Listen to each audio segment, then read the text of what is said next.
안녕하세요. 책 한민국입니다. 오늘 소개할 책의 제목은 잘 쉬는 기술입니다. 지은이는 미국 보스턴 대학교의 심리학자 클라우디아 해먼드, 옮긴이는 오수원, 출판사는 웅진 지식하우스입니다. 영어 원서 제목은 The Art of Rest입니다. 휴식의 예술이라는 뜻이죠. 인간은 늘 무언가 하고 있어야 한다는 압박감을 느낀다. 소크라테스는 바쁜 삶의 황폐함을 경계해야 한다고 주장했다. 항상 바쁘다는 것은 인생의 본질적인 리듬이 결여되어 있다는 뜻이다. 현대인은 휴식 결핍에 시달리고 있다.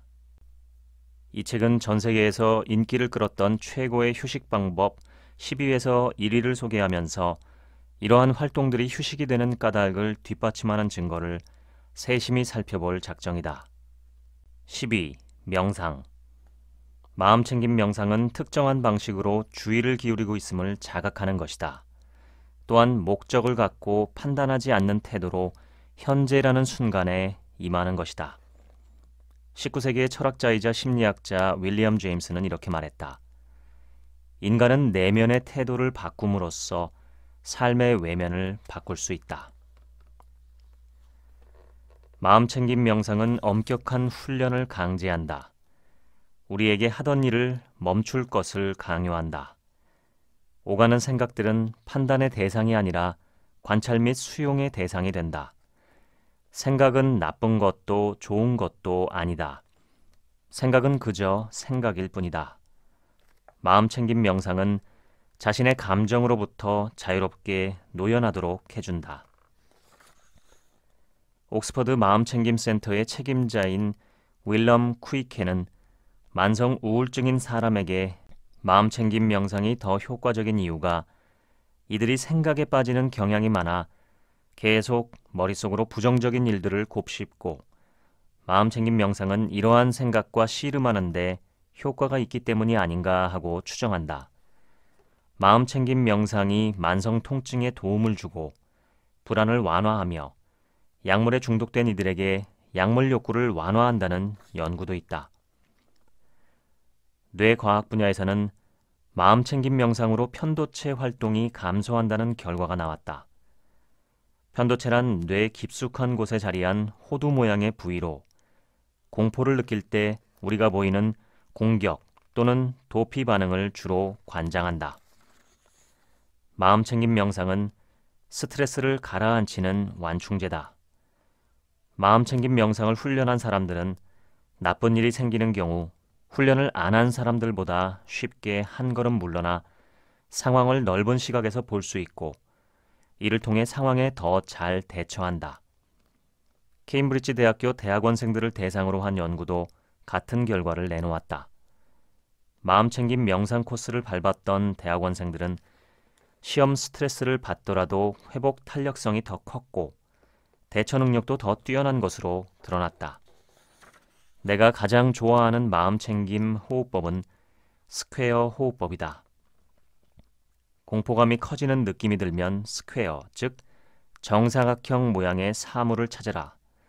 직사각형이어도 좋다. 차 뒷좌석에 앉아 있다면 창문 틀일 수도 있다. 사무실이라면 벽에 붙은 게시물일 수도 있다. 집에는 사진이나 그림이 걸려 있을 것이다. 어디에 있건 정사각형이나 직사각형 모양의 물건은 가까이 있게 마련이다. 그 사각형 물건을 응시하라. 사각형의 왼쪽 맨 위 모서리에서 출발하여 오른쪽 맨 위 모서리까지 시선이 따라가며 숨을 들이쉰다. 그런 다음 숨을 참고 오른쪽 아래 모서리로 쭉 내려온다. 이제 참았던 숨을 내쉬며 오른쪽 아래 모서리에서 사각형의 아랫부분을 따라 왼쪽 맨 아래 모서리까지 시선이 움직인다. 그런 다음 다시 숨을 멈추고 왼쪽 아래에서 왼쪽 맨 위로 간다. 이제 다시 반복이다. 마음이 차분해질 때까지 여러 차례 반복해도 된다. 9위. TV. 텔레비전의 인기가 식지 않는 비결은 편안함을 유발한다는 것이다. 우리 앞에 펼쳐지는 동영상을 그저 보고 들으면 된다는 것이다. 텔레비전이 해롭다는 인식은 꽤 오래된 것이다. 텔레비전에 대한 부정적인 태도로 인해 사람들은 텔레비전을 편안히 즐겨보는 태도를 경계하기에 이르렀다. 텔레비전은 틀림없이 오늘날에도 사람들이 여가를 보낼 때 활용하는 매우 인기 있는 방법이다. 미국의 연구에 따르면 보통 사람이 75세가 될 무렵 텔레비전을 보는데 쓰는 총 시간을 환산하면 9년이다. 잠자고 일하는 것을 제외하면 가장 많은 시간을 쓰는 활동이다. 심리학자 미하이 칙센트미하이는 여가시간 선택 방식과 만족감을 주는 활동의 유형에 관한 연구에서 큰 영향력을 발휘하는 인물이다. 1981년 칙센트미하이는 시카고에 본사를 둔 5곳의 기업에서 피험자들을 모집한 다음 일주일 동안 이들에게 무선 호출기로 연락했다. 잠을 자는 시간을 제외하고 하루 종일 무작위로 54회나 연락을 취했다. 무선 호출기가 울릴 때마다 피험자들은 연락을 받은 순간 하고 있던 일을 적어두고 그것이 어떤 느낌을 주는지에 관한 질문에 답했다. 과거의 연구에서는 텔레비전을 잘해봐야 지루한 것, 최악일 경우 해롭다고 생각하는 경향이 나타났지만 칙센트미하이가 발견한 바는 전혀 달랐다. 사람들은 텔레비전 시청이 스포츠 활동이나 동호회 활동보다 더 편안하다고 전했다. 심지어 하는 일 없이 빈둥거리는 것보다 더 편안하다고 여겼다. 텔레비전 시청에는 어떠한 의무도 없고 위태로운 게 하나도 없기 때문이었다. 우리는 텔레비전을 일종의 신경 안정제로 이용한다. 혼자 사는 사람들은 혼자 살아서 가장 아쉬운 점으로 텔레비전을 같이 볼 사람이 없다는 사실을 꼽는다. 이들은 편안한 정을 느끼고 싶었던 것이다. 생을 마감하는 시기가 다가올수록 텔레비전이 일상을 채우는 일이 드물지 않다. 양로원의 공동 휴게실에는 볼륨을 최대치까지 올려놓은 텔레비전이 늘 켜져 있다. 연령대에 상관없이 퇴직자들은 젊은 사람보다 텔레비전을 오래 본다. 텔레비전이 나이 든 사람들의 여가시간 평균의 절반을 차지한다는 연구 결과도 있다. 하지만 심리학자들은 텔레비전을 부정적으로 보는 경향이 있다. 우선 텔레비전이 지나치게 많은 일을 해준다는 것이다. 책을 읽거나 라디오에 귀를 기울일 때는 보거나 듣는 사람이 머릿속에 그림을 그려 상상의 세계를 스스로 창조해야 한다. 반면 텔레비전은 모든 일을 대신 해주기 때문에 상상력을 약하게 만들고 잡념에 빠지거나 자기만의 이미지를 떠올리지 못하게 방해한다는 느낌을 준다. 가장 우려되는 점은 텔레비전의 중독성이 지나쳐서 텔레비전에 탐닉하는 경향이 있다는 것이다. 나쁜 소식 하나가 있다. 많은 연구 결과가 텔레비전을 많이 보는 사람일수록 행복감이 평균적으로 더 낮다는 것을 발견했다. 여기서 낮다는 지읒 받침입니다. 일례로 6만 명 이상의 브라질 성인을 대상으로 한 연구에 따르면 하루에 텔레비전을 5시간 이상 시청하면 우울증 위험이 높아진다. 미국의 연구자들은 10년 동안 5만 명의 간호사들을 추적해 얻은 데이터를 검토했다. 텔레비전 앞에서 오랜 시간을 보내면 여러 해가 지난 다음 우울증이 유발되는가? 많은 간호사들이 그렇다는 결과를 얻었다. 원인은 무엇일까? 연구자들은 문제의 주요 원인을 텔레비전을 많이 본다는 사실 자체가 아니라 이들의 운동량이 적었기 때문으로 본다. 분명한 사실은 텔레비전을 보는 시간이 길어질수록 몸에 해롭다는 것이다. 텔레비전을 많이 본다는 것은 오래 앉아 있다는 뜻이기도 하다. 그러니 텔레비전 시청 시간과 비만, 심장병, 고혈압, 당뇨, 장 관련 질환들 사이에 강한 연관성이 발견되었다는 사실이 놀랍지는 않다. 2016년 일본의 연구 결과 하나를 언급하겠다. 하루에 텔레비전을 5시간 이상 본 사람들은 폐색전으로 사망할 위험이 2배가 되었다. 이들이 다른 신체 활동을 얼마나 했는가와 무관한 결과였다. 3,500명이 넘는 50세 이상의 데이터를 이용한 최근 연구는 하루에 3.5시간 이상 텔레비전을 본 사람들이 그렇지 않은 사람들에 비해 6년 뒤 기억력 검사 점수가 현저히 떨어지는 경향을 보인다는 것을 발견했다. 텔레비전의 과도한 시청과 관련된 또 한 가지 문제는 늦게까지 안 자려는 유혹에 빠진다는 것이다. 텔레비전 시청이 수면 시간에 해를 끼친다는 연구들이 있다. 필요한 것은 중용의 미덕이다. 하루 2시간 정도 텔레비전을 보는 것은 분명 휴식에 도움이 될 수 있지만 하루 5시간은 확실히 지나치다. 8위. 잡념. 20년 전 바라트 비스윌이라는 학생은 심상치 않은 것을 발견했다. 당시 그는 밀워키에 있는 위스콘신 의대에서 박사과정 연구 중이었다. 그는 휴식을 취하는 걸로 알려진 뇌가 실제로는 휴식을 취하지 않는 것 같다는 데 주목했다. 사실 뇌는 생각을 하고 있을 때만큼 바빴다. 아니, 대부분 오히려 더 바빴다. 뇌 스캐너에 연결되어 있는 피험자들은 하얀 십자 모양을 응시하면서 생각을 제거하라고, 즉 아무것도 생각하지 말아달라는 요청을 받았다. 그런데도 이들의 뇌는 어떤 의미에서건 작동을 멈추지 않았다. 이들의 뇌 활동에는 무작위성조차 없었다. 비슷한 시기에 다른 발견도 이루어졌다. 이번에는 펫 스캔을 통해 얻은 발견이다. 고든 슐먼이라는 연구자는 9개 연구의 결과를 결합하여 사람들이 집중할 때 활성화되는 뇌의 네트워크를 알아내려 했다. 그런데 그가 발견한 것은 정반대였다. 오히려 아무것도 하지 않을 때의 네트워크가 활성화되었던 것이다.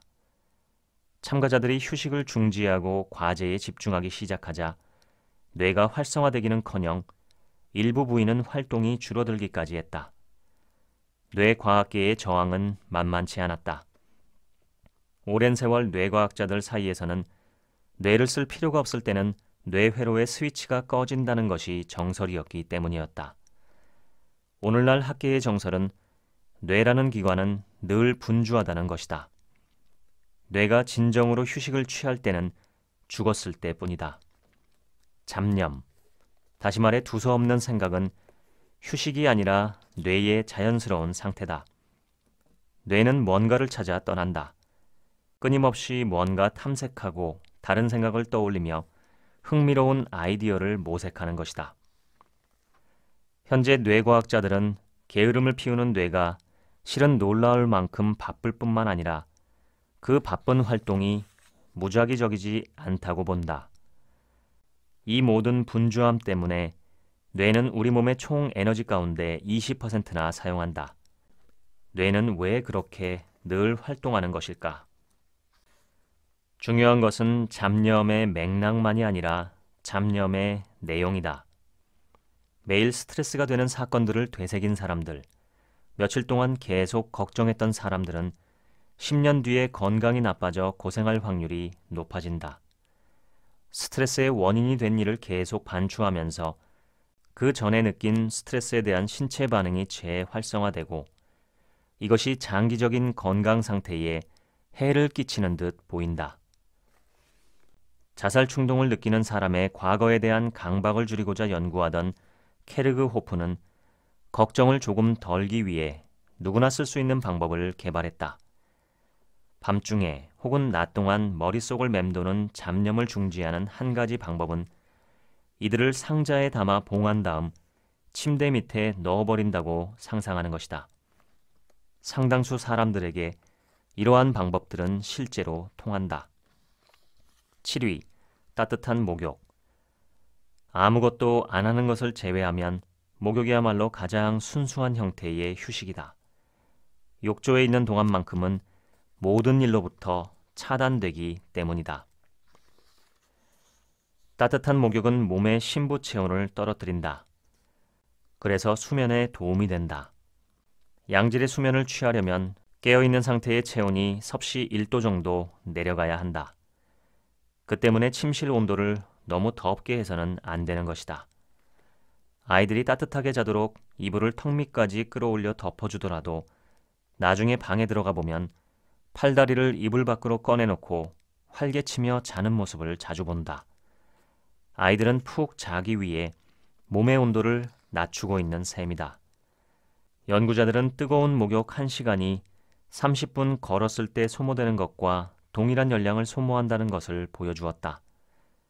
염두에 둘 점은 물의 온도를 일정하게 섭씨 40도 정도로 유지하는 것이다. 집에서 하고 싶다면 욕조에 뜨거운 물을 계속 보충해 주어야 한다. 더운 목욕이 심장에 좋을 수 있다는 결과도 있다. 그러나 지나치게 더운 목욕이나 오랜 시간 지속하는 목욕은 경계해야 한다. 6위, 산책.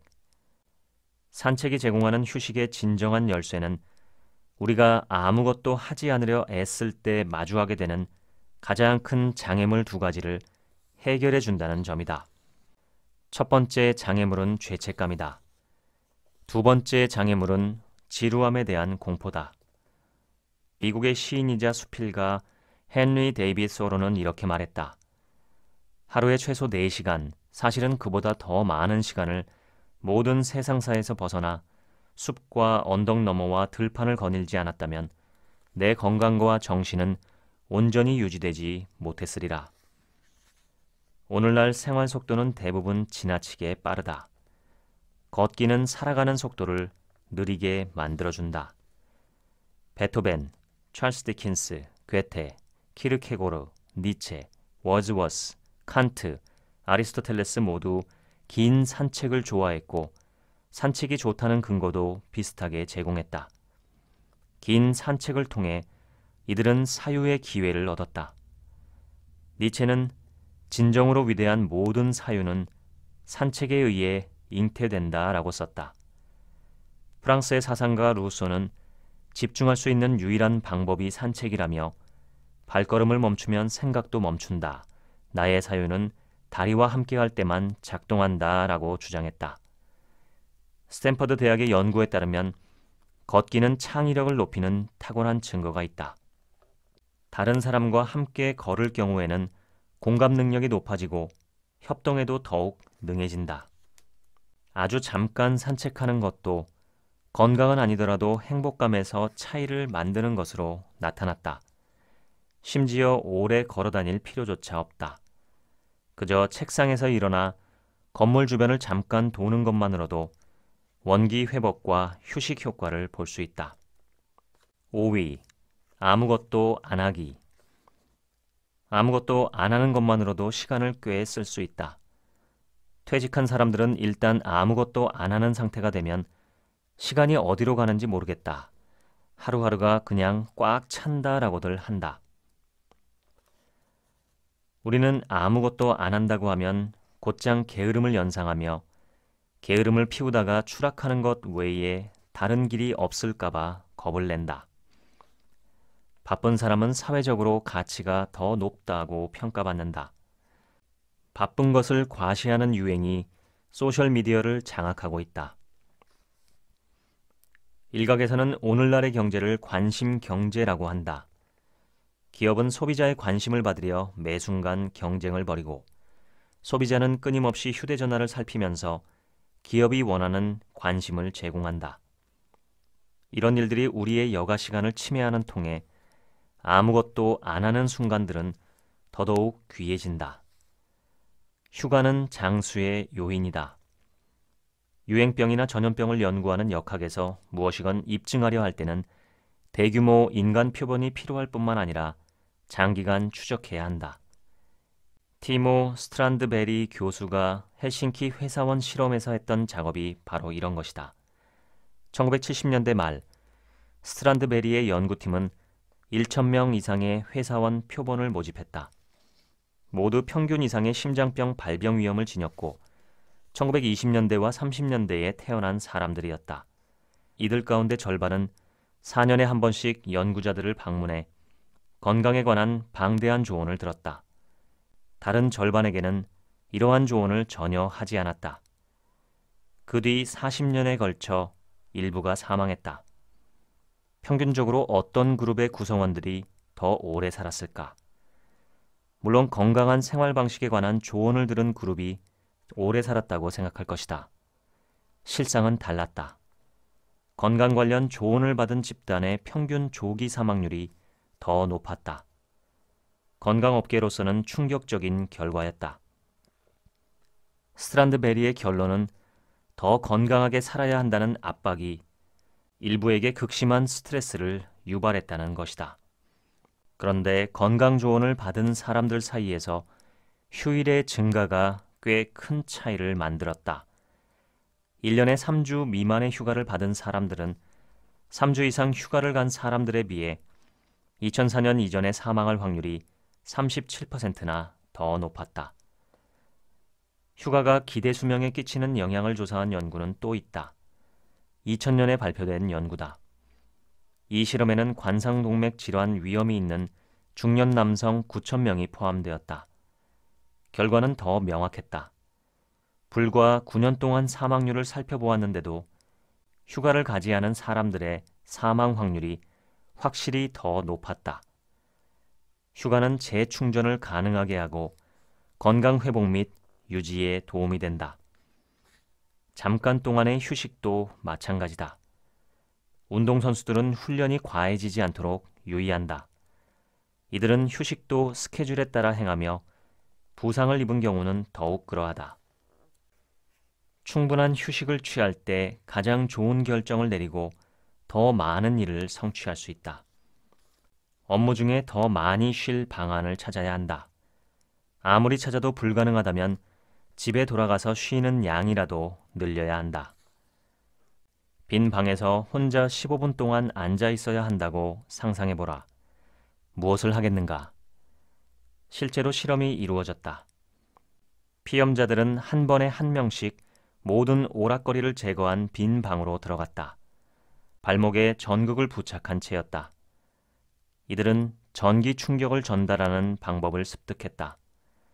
그런 다음 피험자들은 15분 동안 전극을 부착한 채 혼자 방에 남겨졌고 생각은 무엇이건 자유라는 말을 들었다. 그리고 원하면 전기 충격을 스스로 가해도 된다는 선택지를 추가했다. 결과는 충격적이었다. 이 실험이 악명을 떨친 이유이기도 하다.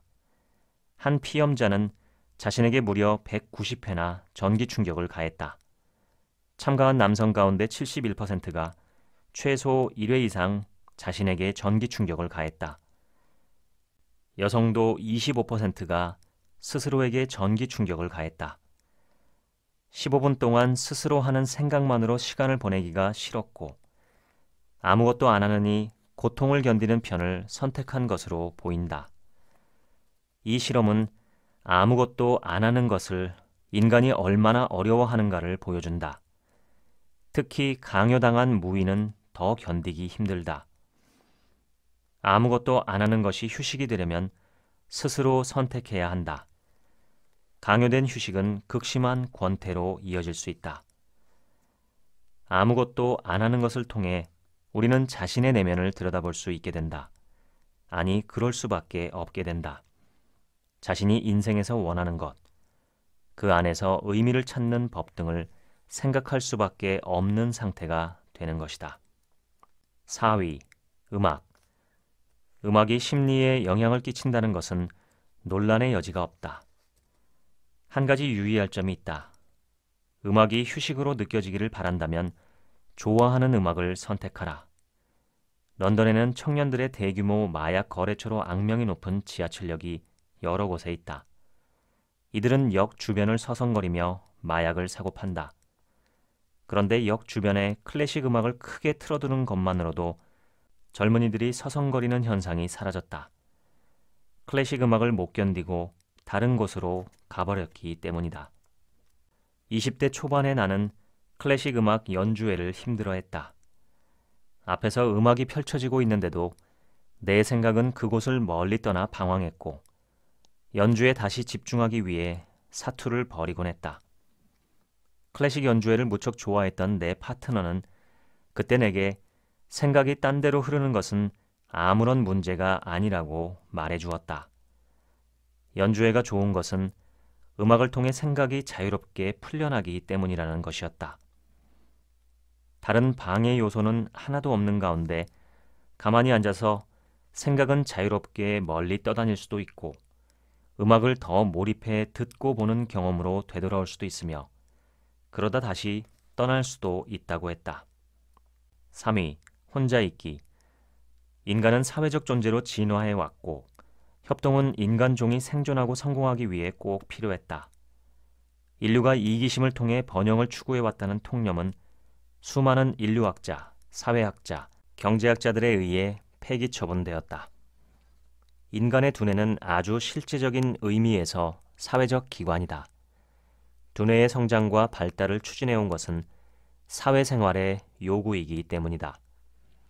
인간관계의 질이야말로 생존과 안녕과 번식이 성공하는데 늘 중요했기 때문이다. 외로움은 타인과의 관계를 지속하는 촉매제 역할을 수행한다. 외로움은 갈증과 같다. 목이 마르면 누구나 물을 찾듯 외로울 때는 타인을 찾는다. 오늘날에는 혼자 있을 때가 거의 없는 듯 느껴진다. 그러나 사실 그렇게 보일 뿐이다. 우리는 평균적으로 깨어있는 시간의 약 29%를 혼자서 보낸다. 고립은 자아 존중감에 영향을 끼친다. 캘리포니아 산타크루즈 대학교의 심리학 교수 크레이그 헤이니는 캘리포니아에서 경비가 삼엄하기로 악명 높은 최고 보안 교도소인 펠리컨 베이 주립 교도소의 재소자들을 연구했다. 주제는 독방 감금이 이들에게 끼친 영향이었다. 이 교도소에는 1,000명 넘는 재소자들이 독방에 감금되어 있다. 일부는 10년 이상을 독방에서 보냈다. 재소자들의 반응은 천차만별이었다. 일부는 등 뒤에서 문이 잠기는 순간 고립공황이라는 공포를 체험했다. 처음에는 대처할 수 있다고 생각했지만 점점 희망을 잃고 우울해진 재소자들도 있다. 시간이 갈수록 자극의 결핍이 재소자들의 인지 능력에 극심한 해를 끼쳤고 기억력이 떨어지기 시작했다. 헤이니가 목격한 증상 가운데는 자신이 누구인가를 인식하는 능력을 영구적으로 잃은 사례도 있었다. 정체성이 심하게 손상되어 본질적으로 파괴되어 버린 것이다. 그들은 결국 손상된 정체성을 재형성하지 못했다. 일상에서 우리는 사람들과의 상호작용을 부단히 이용해 자신의 정체성을 확립하고 재형성한다. 타인들과의 접촉이 사라지자 일부 재소자들은 자신이 여전히 존재하는 것인지 의문에 빠지는 지경에 이르렀다.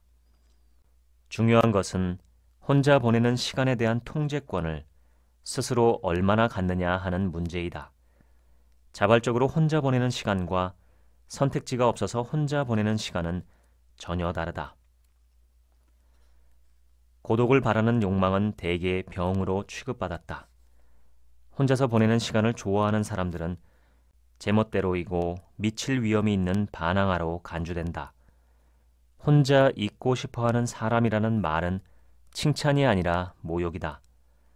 이는 그가 반사회적 인격 장애이거나 최소한 기괴하다는 뜻을 담고 있다. 소아성애자나 연쇄살인마들을 묘사할 때 혼자 지내는 타입이라는 말이 얼마나 자주 쓰이는지 생각해보라.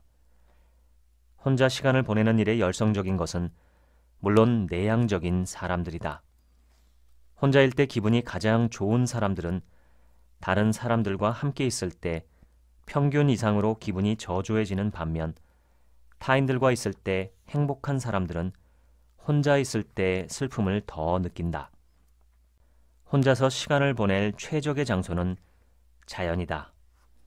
2위, 자연. 이 책 내내 했던 이야기는 많은 사람들이 아무것도 안 하는 것을 매우 힘들어한다는 것이다. 그런데 자연에 나와 있으면 어쩐 일인지 소파에서 빈둥거린다는 느낌이 전혀 안 든다. 강둑에 누워 흐르는 물을 하염없이 쳐다보는 일 역시 침대에 누워있는 것보다는 어쩐지 목적이 있는 행위처럼 느껴진다. 자연 속에 있기만 해도 우리는 무언가를 하는 것이다. 자연에서 보내는 시간은 뭔가 의미가 있다. 많은 사람들은 자연에서 뭔가 받을 수 있다는 것, 자연이 휴식이 된다는 것, 특히 기분이 안 좋을 때 더욱 그렇다는 것을 본능적으로 안다. 더 놀라운 점은 아직까지도 자연이 주는 휴식의 측면을 과학이 정확히 규명하는 데 어려움을 겪고 있다는 것이다. 자연이 주는 혜택을 느끼기 위해 꼭 자연으로 나갈 필요는 없다. 자연 풍광을 보는 것만으로도 효과가 있다는 것이다. 자연을 찍은 사진을 본 환자들은 불안도 덜 느끼고 진통제도 덜 요구했다. 이것이 시사하는 바는 자연을 보면 휴식을 잘 취할 수 있다는 것이다. 나는 수년에 걸쳐 우주비행사 여럿을 인터뷰한 적이 있다. 그들은 똑같은 이야기를 내게 해주었다. 쉬는 동안 읽으려고 우주로 책을 몇 권 가져갔지만 책장조차 펴보지 못했다는 이야기였다. 이유는 창밖의 풍경 때문이다. 이들은 남는 순간순간을 죄다 지구를 돌아보면서 보내지 않을 수 없었던 것이다. 마이클 로페즈 알레그리아는 세 차례의 우주 탐사 미션을 수행했을 뿐 아니라 국제 우주정거장에서 7개월을 살았던 노련한 우주 비행사다. 그는 우주에서 지구를 처음 본 순간에 관한 소회를 들려주었다. 그건 마치 믿을 수 없는 엄청난 양의 에너지가 있는데 내 몸에 아주 강력한 힘을 보내주다가 갑자기 브레이크를 탁 하고 밟듯 돌연 모터가 멈추는 느낌처럼 압도적이에요. 그때 느끼는 감정이란 도저히 머리로는 이해할 수 없는 감동입니다. 인류의 역사 전체가 이루어진 장소가 내 아래에 있는 겁니다. 정말 강렬한 인상을 줘요. 보기에는 딱 지도나 지구본 같은데 진짜 지구인 거죠. 당시 우주선에 있었던 우리 7명의 우주 비행사들에 비하면 지구와 인류의 거대함은 엄청납니다. 고스란히 느낄 수 있었어요. 이처럼 풍경이 사람들에게 끼칠 수 있는 영향을 조망 효과라고 한다. 아나히타 네자미는 조망 효과를 박사학위 주제로 삼아 연구했다. 그는 인터뷰했던 우주 비행사들에게서 인식의 변화를 발견했다.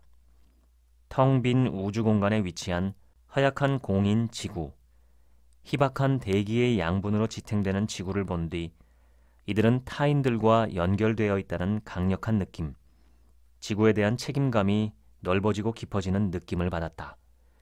비행사들은 지구를 소중하게 보호해야겠다는 압도적 열망에 사로잡혔다. 스티븐 호킹은 우주에서 지구를 볼 때 얻는 메시지는 명료하다고 말했다. 하나의 지구, 하나의 인류. 1위, 독서. 다른 휴식 활동을 선택한 이들에 비해 독서를 1위로 꼽은 이들은 자존감, 목적의식, 의미와 낙관주의를 결합한 개념들로 구성된 테스트에서도 눈에 띄게 높은 성적을 받았다. 그리고 이러한 개념들은 한 개인이 정말 잘 살고 있는가 여부를 측정하는 데 필요하다. 책이 옆에 없으면 긴장을 풀 수 없다고 여기는 사람들도 있다. 나는 사실 책 읽기가 1위에 등극한 것을 보고 깜짝 놀랐다. 독서는 수동적인 취미가 아니라 꽤 많은 노력을 요하는 활동이다. 독서를 하려면 다양한 인지적인 노력이 필요하다. 사람들은 누구나 자기만의 속도와 방식으로 책을 읽는다. 따라서 책을 읽으면서 경험하는 감정을 통제할 수 있다. 독서의 속도를 높이거나 낮추고 좋아하는 부분이 나오면 그곳에 머물면서 음미하거나 아니면 재미없는 부분을 건너뛰는 이러한 무의식적인 능력은 독서를 몰입감 있는 경험, 즉 휴식이 되는 경험으로 만드는 데 기여한다. 독서가 노력을 들여야 하는 활동임에도 불구하고 휴식으로 느껴지는 까닭은 독자가 자신이 사는 세계를 벗어날 수 있기 때문이다. 책을 읽는 동안의 뇌는 완전히 쉬지도 않고 그렇다고 완전히 집중하지도 않는다. 서던 캘리포니아 대학교의 연구를 비롯한 다른 연구들은 독서 과정 동안 뇌의 네트워크가 이야기에서 의미를 찾고 그 의미를 자신의 과거에 대한 기억과 미래에 관한 생각, 그리고 타인들과의 관계에서 새로 정립하느라 분주하다는 것을 발견했다. 세계인이 최고의 휴식으로 꼽은 상위 5개는 대체로 혼자서 하는 활동이다. 많은 이들에게 타인에게서 벗어나는 것이 휴식의 중요한 요소라는 뜻이다. 그런데 독서에는 특별한 것이 있다. 독서는 타인을 피하는 동시에 친구를 제공해 준다는 점이다. 독서가 제공하는 친구는 실제 세계의 사람들보다 더 흥미롭고 휴식이 될 수 있는 친구. 원할 때는 아무 해명 없이 제쳐둘 수 있는 친구다. 이런 종류의 우정은 너무도 강력하여 고립이 초래하는 쓸쓸함으로부터도 보호해준다. 오랜 세월 노인 환자들을 돌본 미국의 두 간호학 교수들은 독서를 즐기는 노인들이 쓸쓸해하지 않는다는 데 주목했다. 책 속의 등장인물들은 노인들의 친구였다. 신문이건 책이건 독서를 가장 많이 하는 사람들은 평균적으로 쓸쓸함을 적게 느꼈다. 다른 사람이 책을 읽어주는 일은 좀 지나치다 싶게 편안한 휴식이다. 다른 사람이 읽어주는 책은 마치 마법의 묘약을 귀에 들이부은 것 같은 효과를 낸다. 남이 책을 읽어주는 소리를 듣다 보면 휴식이 되다 못해 아예 잠이 온다. 독서의 장점을 하나 더 소개하겠다. 3천여 명 이상의 사람들에게 일주일 동안 책이나 잡지나 신문을 읽는데 시간을 얼마나 들이는지 물어보았다. 책을 한 권도 읽지 않은 사람이 41%였다. 열심히 책을 읽은 사람들도 있었다. 이들을 10년간 추적했다. 추적하는 동안 4분의 1 이상의 사람들이 사망했다. 그런데 책을 읽은 사람들은 신문과 잡지만 읽은 사람들보다 평균 2년 가까이 오래 살았다. 건강과 재정 상태와 교육 수준을 모두 고려했지만 결과는 같았다. 독서처럼 가만히 앉아서 하는 정적인 활동이 건강에 이토록 긍정적 영향을 끼치다니 놀랍다. 독서는 역시 우리가 아는 것 이상으로 특별한 휴식법인 모양이다. 지금까지 잘 쉬는 기술 소개해드렸습니다. 지금부턴 제 얘기입니다. 휴식은 세 가지 요소로 이루어져 있습니다. 가장 먼저 멈춤이 있어야 합니다. 지금 하고 있는 일, 관성적으로 반복하는 업무나 행위를 멈추는 것입니다. 사람은 기계가 아니기 때문에 무슨 일을 하든 정기적인 멈춤과 일시적인 멈춤이 고루 필요합니다. 기계도 무한정 돌리지 못하고 일정 시간이 흐르면 멈추고 점검해야 합니다. 멈춤은 우리 삶에 깊숙이 박혀 있습니다. 저녁이 되면 하던 일을 멈추고 주말이 되면 주중의 일상을 멈춥니다. 낮에도 중간에 멈추어 밥을 먹고 휴식을 취합니다. 심지어 멈춤에도 멈춤이 필요합니다. 너무 오래 멈춰있던 자동차나 기계는 망가지기 쉽습니다. 사람도 집에만 틀어박혀서 아무것도 안 하면 망가집니다.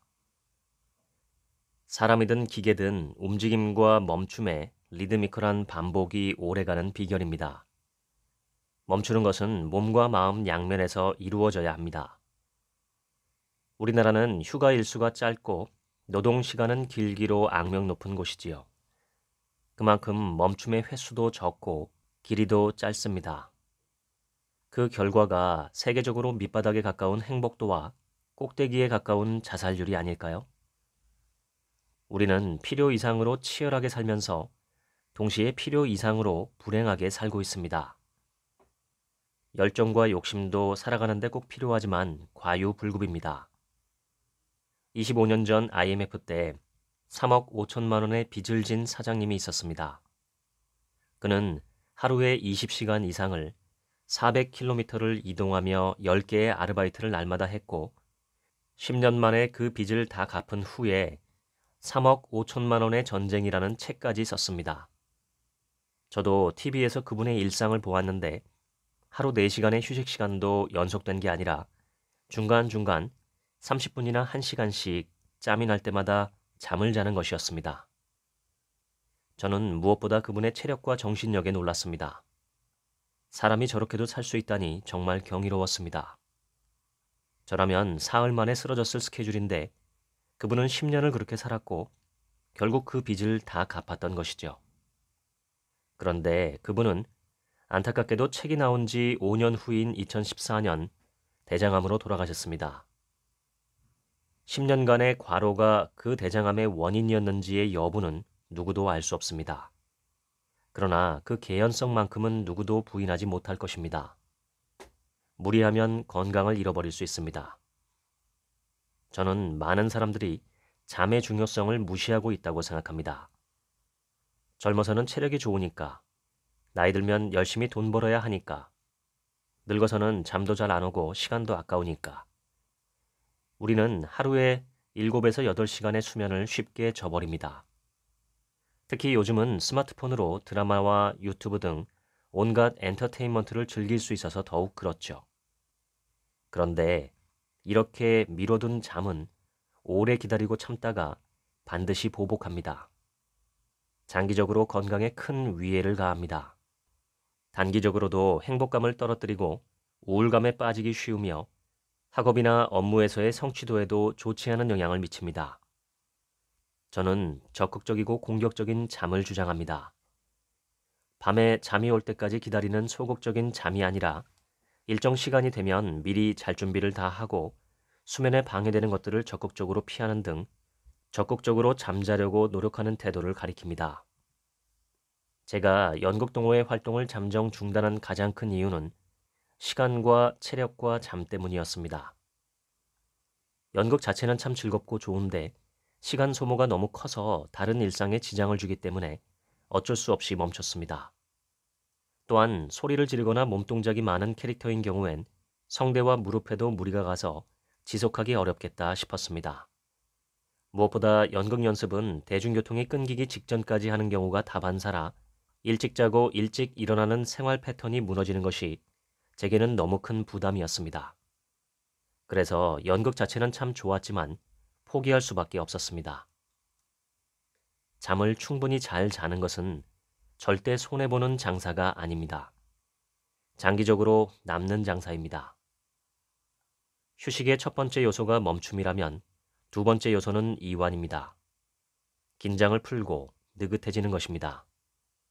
이때 가장 중요한 것은 마음까지 이완하는 것입니다. 몸은 느긋한데 마음은 분주하고 걱정이 많다면 휴식이 아닙니다. 마음까지 마음 놓고 쉬어야 진짜 휴식입니다. 몸의 멈춤과 몸의 이완은 그나마 쉬운데 마음 멈춤과 마음 쉼은 숙달하기 어려운 기술입니다. 저는 마음 멈춤과 마음 쉼을 위한 최고의 기술로 명상과 산책을 추천합니다. 저는 2021년 8월부터 명상을 배우기 시작했는데 배워보니 명상은 일종의 정신 스포츠였습니다. 무슨 운동을 하든지 가장 중요한 것은 무리와 부상을 피하고 기본기를 착실하게 익히는 것입니다. 그러기 위해선 좋은 선생이 꼭 필요합니다. 유튜브에 골프 레슨 영상이 참 많습니다. 막대기로 작은 공을 쳐서 구멍에 넣는 어찌 보면 매우 단순한 개념의 운동인 골프에서도 어찌나 미세하게 신경 써야 할 것들이 많은지 놀라곤 합니다. 다른 운동도 마찬가지죠. 뛰어난 퍼포먼스를 하기 위해서는 수없이 많은 미세 조정이 필요합니다. 하물며 인간의 의식과 마음은 눈에 보이는 세계와는 비교도 할 수 없을 만큼 복잡하고 방대하면서 동시에 미묘한 구조와 역학을 갖고 있습니다. 그래서 명상을 배우기 전에 인간의 마음과 의식이 어떻게 이루어져 있는지 배워야 합니다. 초보자의 나쁜 운동 습관을 코치가 제거해 주는 것처럼 좋지 않은 마음 습관도 버려나가면서 명상을 배워야 제대로 명상을 배울 수 있습니다. 권투나 수영, 격투기, 달리기 등 세상의 모든 운동을 배울 때 코치의 세심한 지도를 받는 것은 특히 부상 방지를 위해 중요합니다.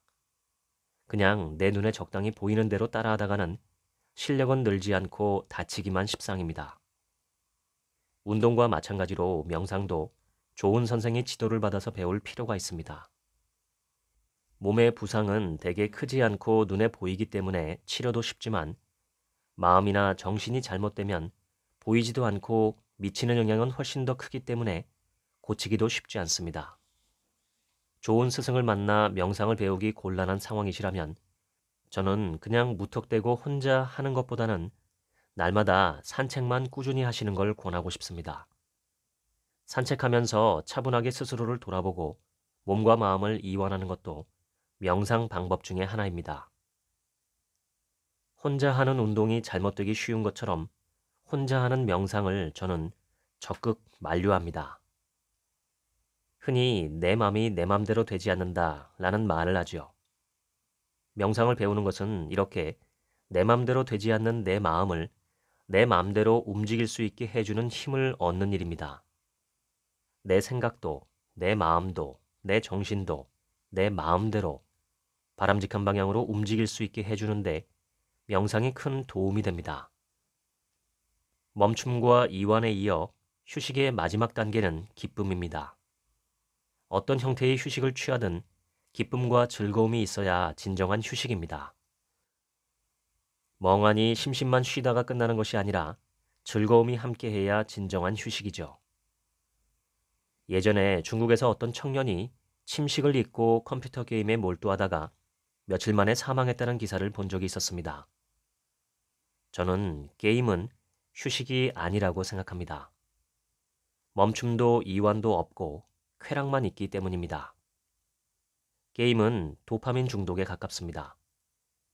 술이나 담배만큼 크고 빠른 해악이 눈에 보이지 않기 때문에 나라에서 법적으로 제재를 가하지 않을 뿐인데 인생에 주는 피해 면에서는 더 심각한 해악이 있다고 봅니다. 제가 무슨 상담이나 복지단체 일을 하는 사람이 아닌데도 저는 주변에서 부모들이 게임 중독에 빠진 청소년 또는 20, 30대 자녀들 때문에 괴로워하는 이야기들을 너무 많이 그리고 점점 더 많이 듣고 있습니다. 저는 이게 술이나 담배보다 더 큰 잠재적 사회 문제라고 생각하는데 장기적으로는 신체적, 정신적, 사회적으로 개인과 사회 모두에 커다란 손실을 입힐 것이라고 예상합니다.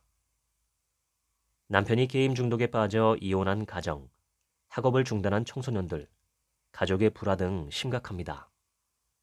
이것에 대한 대응 방안이 어떤 식으로든 국가적 사회적으로 필요하다고 봅니다. 멈춤과 이완과 기쁨의 세 요소가 모두 들어있는 좋은 휴식 방법들이 참 많습니다. 저는 적극적으로 쉬는 능동적인 휴식 문화가 우리 사회에 정착되기를 희망합니다. 그래야 행복도는 오르고 자살률은 낮아질 것입니다. 휴식은 죄가 아닙니다. 일만 하고 놀지 않으면 사람은 망가집니다. 이 방송을 들으시는 당신께서 지금보다 더 적극적으로 휴식을 즐기는 삶을 살게 되시기를 바랍니다. 지금까지 책 한 민국의 하루치 생각이었습니다. 감사합니다.